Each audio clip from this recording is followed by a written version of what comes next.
So what are some of the costs when you buy or sell a property? As a broker, when I first list a property or speak to a buyer, I kind of go through the different costs and expenses of buying that property. Escrow costs, fees, title costs, loan fees, etc. And once we're in escrow, depending on the transaction, because they're all different, we get what's called an estimated closing cost, usually about a week before closing.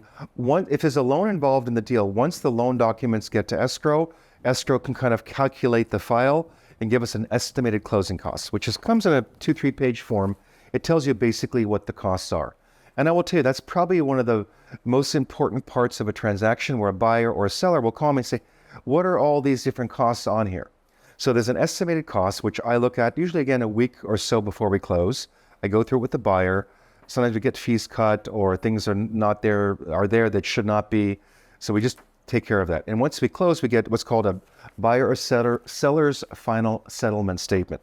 So just to give you an example, we just closed escrow on a condo that was in a condo association. The buyer did get a loan. I'll just go through briefly some of the costs or pros, the debits and credits on the statement. So obviously there's the purchase price debit, which is the amount the buyer is paying for the property. Then the deposits, there's initially a 3% deposit, so that's a credit. The secondary deposit, which is the balance of the down payment. And then the other credit will be the loan amount, whatever the loan amount is that the borrower is borrowing from the lender. Then we're looking at in this particular case, there was an association, homeowners association. So the buyer did have to pay what's called a homeowner's certification fee.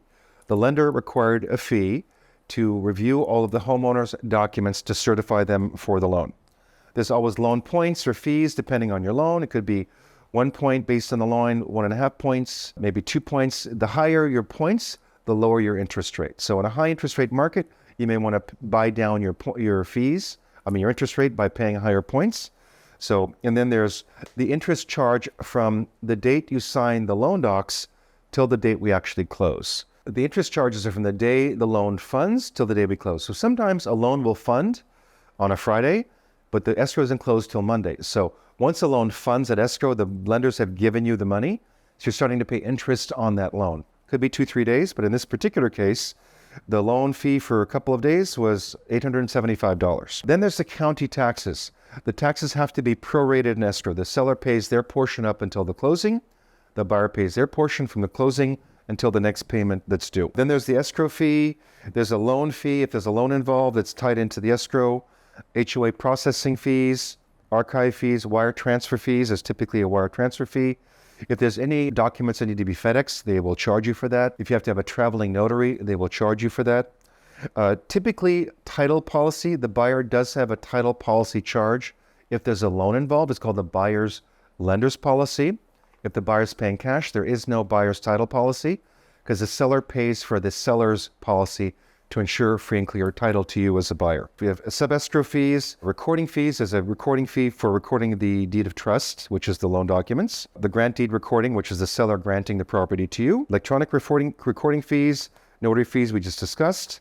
Insurance. If you have an insurance policy, you got to pay that typically through escrow in advance of the closing, so you're insured before the closing.